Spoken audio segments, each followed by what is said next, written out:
खबर जहां भजनलाल सरकार अपना पहला फुल बजट 3 जुलाई से बजट सत्र शुरू होने जा रहा है। 10 जुलाई को पहला बजट पेश किया जाएगा।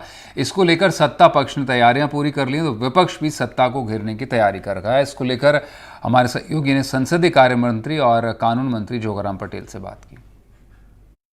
3 जुलाई से राजस्थान विधानसभा का पहला सत्र बजट सत्र है, उसकी शुरुआत होने जा रही है और इसको लेकर जो सत्ता पक्ष है उसने पूरी तैयारियां कर ली है। मेरे साथ संसदीय कार्य मंत्री हैं जोगाराम जी पटेल।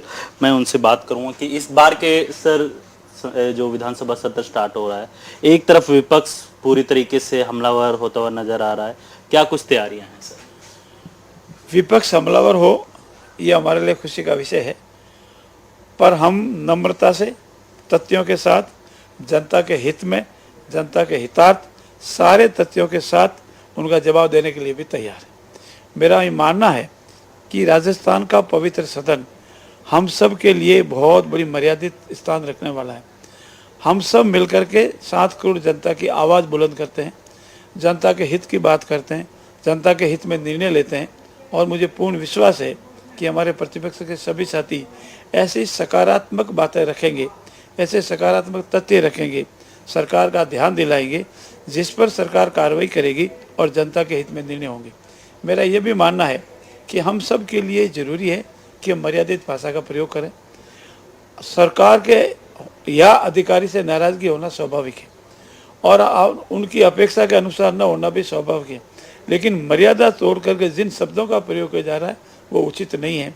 मैं उनसे ये निवेदन करूंगा और आपकी मात्र नम्रता से निवेदन करूंगा कि सदन की कार्रवाई के दौरान आइए हम सब मिलकर सक्रियता से बहस करें, मुद्दों पर बहस करें, तथ्यों के आधार पर बहस करें, जनता के हित की बात करें और सरकार के ध्यान में दिलाने योग्य बातें अवश्य सरकार को ध्यान में दिलावें। सरकार उसका संज्ञान लेगी और यथासंभव सरकार सभी जनहित के कार्य करने के लिए तत्पर थी, तत्पर है और तत्पर रहेगी। लेकिन सर देखा गया है कि इस बार कई ऐसे कद्दावर नेता हैं जिनकी अगर मैं बात करूं तो गुलाब चंद कटारिया हो गए, राजेंद्र सिंह राठौड़ हो गए, सतीश पूनिया हो गए, जो कि अपने विपक्ष में रहते हुए पूरी तरीके से विपक्ष की भूमिका निभाते थे। लेकिन इस बार कई ऐसे चेहरे नए भी हैं जिनके पास कह सकते हैं कि पहली बार का अनुभव है। विपक्ष को किस तरीके से निपटेगी सत्ता पक्ष की तरफ से? हमारे सभी साथी जनता की आवाज़ है और विपक्ष के साथी भी जनता की आवाज़ है। हाँ, समय के अनुसार सदस्य बदलते रहते हैं, नए सदस्य भी आते हैं। जिन जिन माननीय सदस्यों का आपने नाम लिया वो सदन के सदस्य नहीं है, उनका अपना गरिमामय इतिहास रहा है, वो सदन के सितारे रहे हैं और वो हमारे लिए बहुत प्रेरणादायी भी है। लेकिन वर्तमान में जितने भी हमारे सदस्य हैं वो भी सक्षम हैं, अपनी आवाज़ बुलंद करने के लिए उतने सक्षम हैं और जो भी विपक्ष के साथी जो भी तथ्य रखेंगे दृढ़ता से, गंभीरता से, तथ्यों के साथ उनका पूरा जवाब देंगे और हम कोशिश करेंगे, हम विपक्ष के माननीय सदस्यों को उल्टा निवेदन करेंगे कि आइए हम सब मिलकर के तथ्यात्मक बिंदुओं पर सकारात्मक बहस करें, एक ऐसे माहौल में बहस करें जिसमें देश में हम संदेश दे सकें कि राजस्थान के विधानसभा में जनता के हितार्थ सकारात्मक बहस हो सकी है, सरकार के ध्यान में लाने वाले विषय सरकार के ध्यान में लाए जावे और उसके उपरांत निर्णय किया जावे। हम किसी आपस में लड़ने के लिए नहीं आए, हम जनता के हित के लिए आए, जनता को मुद्दों को रखने के लिए आए और मुझे पूर्ण विश्वास है कि विपक्ष जिन जिन मुद्दों को रखेंगे उनका जवाब देंगे और अगर उनका उद्देश्य ही सिर्फ हो हल्ला करना है तो उसके लिए वो उनको मुबारक है।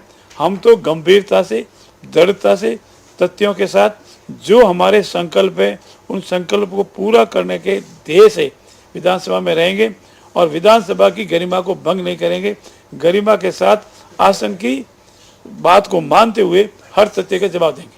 लेकिन भाई साहब 3 जुलाई से सत्र की शुरुआत हो रही है, देखा ये जा रहा है कि फ्लोर मैनेजमेंट को लेके आपकी क्या तैयारियां हैं? एक तरफ विपक्ष है पूरी आक्रामक तरीके से तैयारियां कर रहा है सत्ता पक्ष को घेरने के लिए, क्योंकि गोविंद डोटासरा हो गए, टीकाराम जूली हो गए, जबकि सत्ता पक्ष के पास अगर मैं बात करूं तो यहाँ पे नए चेहरे ज़्यादा हैं, क्योंकि अगर आप कार्यकाल की बात करें तो उसके अंदर पुराने चेहरे थे जिनके अभी मैंने जिक्र भी किया है। क्या कहेंगे, किस तरीके से फ्लोर मैनेजमेंट रहेगा? फ्लोर मैनेजमेंट पूर्व की भांति ही रहेगा। हाँ, आपने जिन सदस्य मान्य सदस्यों का नाम लिया वो हमारे सदन के सदस्य नहीं हैं। लेकिन जो भी नए सदस्य आए हैं, चाहे वो पहली बार आए, दूसरी बार या इससे भी अधिक बार चुन के आए हैं, वो सभी सक्षम हैं। आपके दिमाग में जो ये बात है कि भाई विपक्ष बहुत हावी रहेगा, ये आपका वहम जो है वो विधानसभा की कार्रवाई के दौरान निकल जाएगा। देखिए, हम लड़ाई करने के लिए नहीं आए, लेकिन हमारा भले पहली बार भी सदस्य आया, वो तथ्यों को आधार पर आधारित बात करता है, वो ज्ञान रखता है, वो मर्यादा रखता है। विपक्ष में कोई भी अमर्यादित बोलता है तो मर्यादा से उसका जवाब देता है। तो आप मान के चल कि हमारा फ्लोर मैनेजमेंट पहले भी अच्छा था, उससे पहले भी अच्छा रहा है, अब भी अच्छा रहेगा। और हमने, जैसा मैंने कहा, मैं रिपीट करता हूँ कि हम तथ्यों के साथ, मर्यादा के साथ उन सब का जवाब देंगे। और वो अमर्यादित होंगे तो आसन उनसे निपटेगा, हमारा काम नहीं है।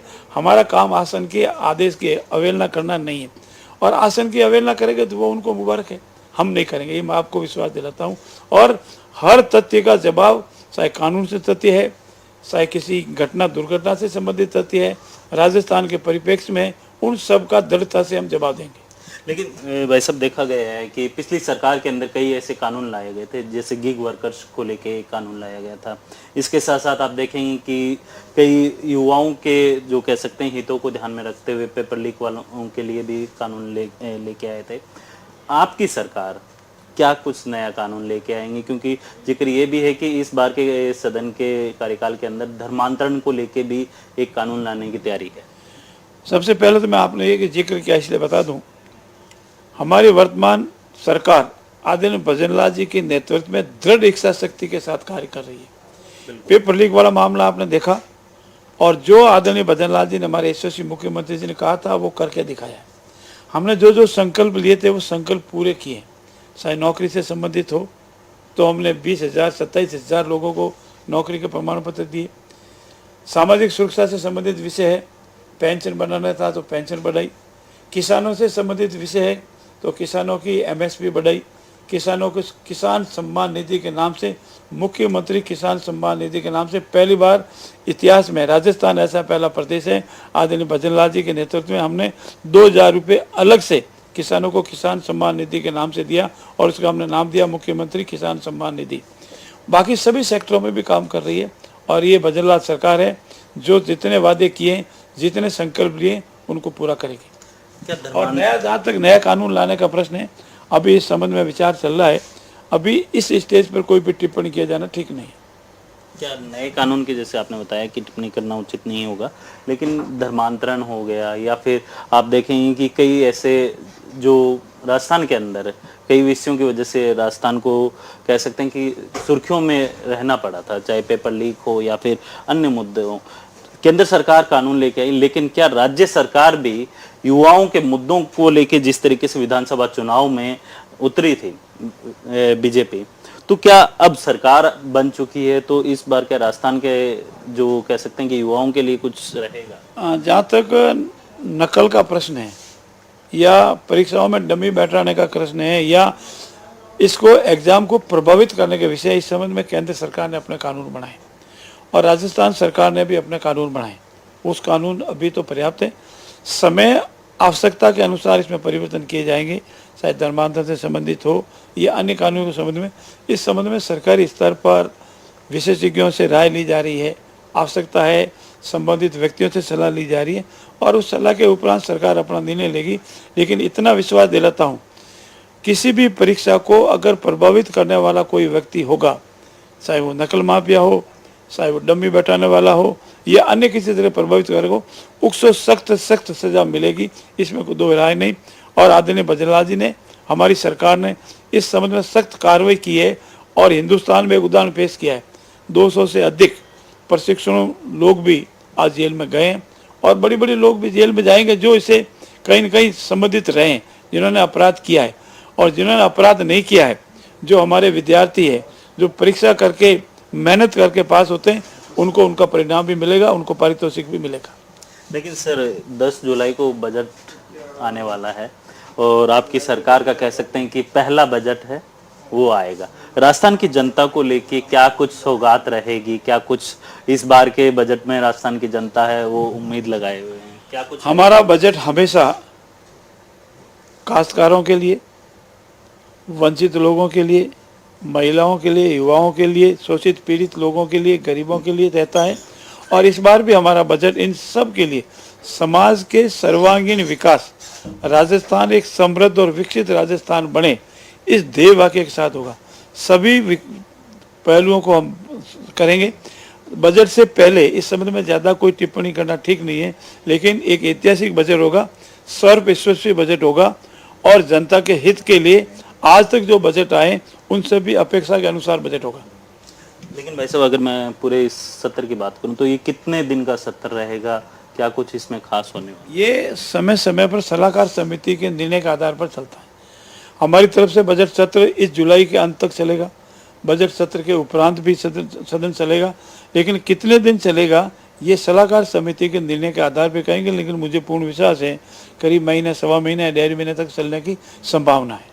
बिल्कुल, ये थे जोगाराम पटेल, संसदीय कार्य मंत्री, जिनका साफ तौर पे कहना है कि इस बार के बजट के अंदर राजस्थान की जनता के लिए कई ऐसे खास, जो कह सकते हैं कि कई ऐसे बजट को लेके जो उम्मीद जताई जा रही था, चाहे वो किसान हो, चाहे युवा हो, चाहे महिला, हर वर्ग के लिए इस बजट में खास होने वाला है। और अब देखने वाली बात ये होगी कि 10 जुलाई को जो राजस्थान की भजनलाल सरकार है, उनका पहला बजट किस तरीके का रहेगा, ये 10 जुलाई को ही पता चल पाएगा।